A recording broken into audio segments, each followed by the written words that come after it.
Bismillahirrahmanirrahim. Assalamualaikum warahmatullahi wabarakatuh. Alhamdulillahirabbil alamin. Wassalatu wassalamu ala asyrafil anbiya'i wal mursalin sayyidina wa maulana Muhammad wa ala alihi wa sahbihi ajma'in. An Ibnu Abbas radhiyallahu anhu qala sami'tu ghaira wahidin min ashabin Nabi sallallahu alaihi wasallam minhum Umar bin Al-Khattab radhiyallahu anhu wa kana min ahabbihim ilayya anna Rasulullah sallallahu alaihi wasallam naha 'anis sholati ba'dal fajri hatta tatlu'a asy-syamsu wa 'anis sholati ba'dal 'ashri hatta taghruba asy-syamsu.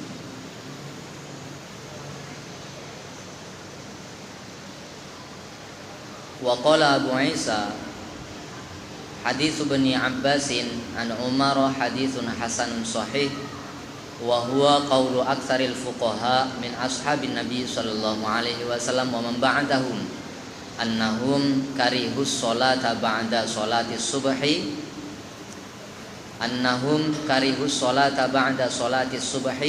hatta tatlu'a asy-syamsu wa ba'da sholatil 'ashri hatta taghruba asy-syamsu. Wa amma sholawatul fawaid fala ba'sa an tuqda ba'dal 'ashri wa ba'das subhi. Ibnu Abbas telah mengatakan bahwasanya aku banyak mendengar dari sahabat-sahabat Nabi sallallahu alaihi wasallam, salah satu di antaranya seperti yang dikatakan oleh Umar bin Khattab radhiyallahu anhu. Ia telah mengatakan bahwasanya, kata Ibnu Abbas, saya adalah termasuk orang yang paling suka kepada Umar.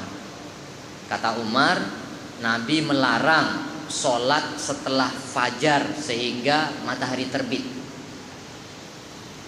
Jadi kata Umar radhiyallahu anhu, Nabi telah melarang melaksanakan sholat setelah fajar sampailah matahari terbit. Setelah sholat subuh, Nabi melarang melaksanakan sholat sunat, melaksanakan sholat sampai matahari terbit.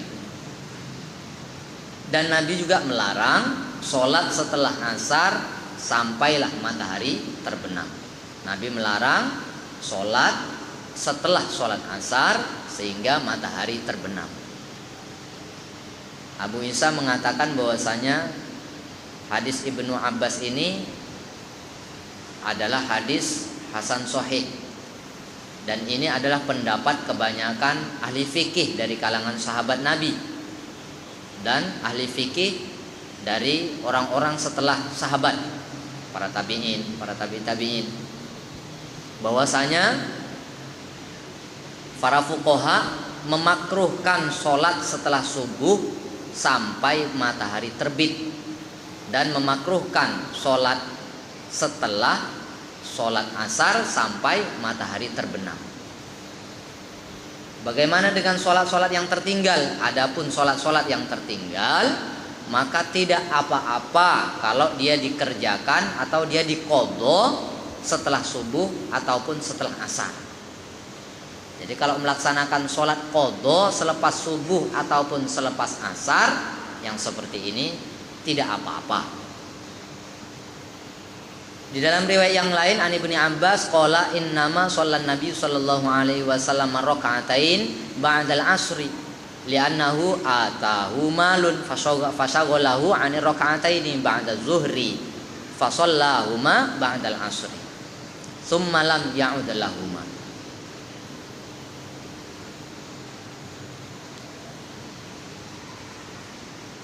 Warwiya an Ummi Salamah anin Nabi sallallahu alaihi wasallam annahu naha 'anis sholati ba'dal 'ashri hatta taghruba asy-syamsu wa ba'da subhi hatta tatlu'a asy-syamsu walladzi ijtama 'alaihi aktsaru ahli al-'ilmi 'ala karahiyati sholati ba'dal 'ashri hatta taghruba asy-syamsu wa ba'da subhi hatta tatlu'a asy-syamsu illa mastusniya min dzalika mithlu sholati bi Makkah ba'dal 'ashri hatta taghruba asy-syamsu wa ba'da subhi hatta tatlu'a asy-syamsu ba'da tawaf. Faqad ruwiya 'an Nabi sallallahu alaihi wasallam rukhsatun fi dzalika. Wa qad qala bihi qaumun min ahli al-ilmi min ashabin Nabi sallallahu alaihi wasallam wa man ba'dahum wa bihi yaqulu Syafi'i wa Ahmad wa Ishaq wa qad kariha qaumun min ahli al-ilmi min ashabin Nabi sallallahu alaihi wasallam wa man ba'dahum as-salata bi Makkah aidan ba'da al-'asri wa ba'da subhi wa bihi yaqulu Sufyan ats-Tsauri wa Malik wa ba'du ahli al-Kufah. Ibnu Abbas meriwayatkan bahwa Nabi mengerjakan sholat 2 rakaat setelah asar. Kalau hadis tadi kan Nabi melarang setelah sholat asar, setelah sholat subuh untuk melaksanakan sholat. Namun Nabi sendiri, kata Ibnu Abbas, melaksanakan sholat setelah sholat asar. Kata Ibnu Abbas, Nabi melaksanakan sholat 2 rakaat setelah sholat asar itu karena beliau selepas sholat zuhur tadi sibuk mengurusi masalah harta kaum muslimin, sehingga tidak sempat, karena sibuknya itu Nabi tidak dapat melaksanakan sholat 2 rakaat setelah zuhur. Maka beliau pun melaksanakan 2 rakaat setelah zuhur itu dikerjakan setelah sholat asar. Jadi Nabi mengganti sholat setelah zuhur tadi yang tidak sempat dikerjakan oleh Nabi karena sibuk mengurusi umat, maka dikerjakan setelah sholat asar. Kemudian Ibnu Abbas mengatakan setelah itu beliau tidak lagi melaksanakan hal yang sama.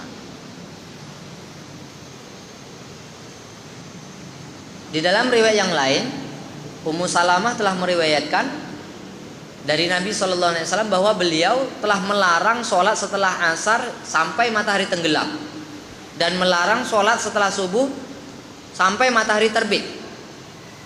Dan yang menjadi kesepakatan para ahli ilmu, orang alim sepakat bahwa dimakruhkan sholat setelah asar sampai matahari terbenam, dan dimakruhkan sholat setelah subuh sampai matahari terbit, kecuali yang sudah dikecualikan, seperti sholat di Mekah setelah asar sampai matahari tenggelam, dan setelah subuh sampai matahari terbit setelah melaksanakan tawaf.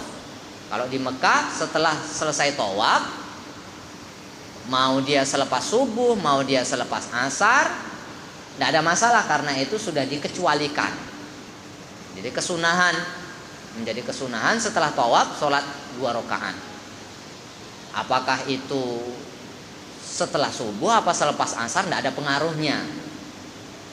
Itu permisalan yang dikecualikan. Dan ini di dalam riwayat yang lain bahwa Nabi Sallallahu Alaihi Wasallam memberikan keringanan dalam hal ini. Jadi sholat-sholat yang ada sebabnya itu diringankan oleh Nabi. Umpamanya masuk ke dalam masjid, ini kan ada sebabnya. Ataupun sholat jenazah, karena ada jenazah yang ada sebabnya.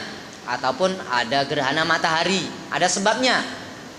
Sholat-sholat yang ada sebabnya, yang seperti itu tidak ada masalah. Tapi yang sholat yang tidak ada sebab-sebabnya, yang seperti ini dimakruhkan. Dan ini pendapat yang dipegang oleh Imam Syafi'i, oleh Imam Ahmad bin Hambal, oleh Ishaq. Dan ada sebahagian lagi ahli ilmu yang mengatakan bahwasanya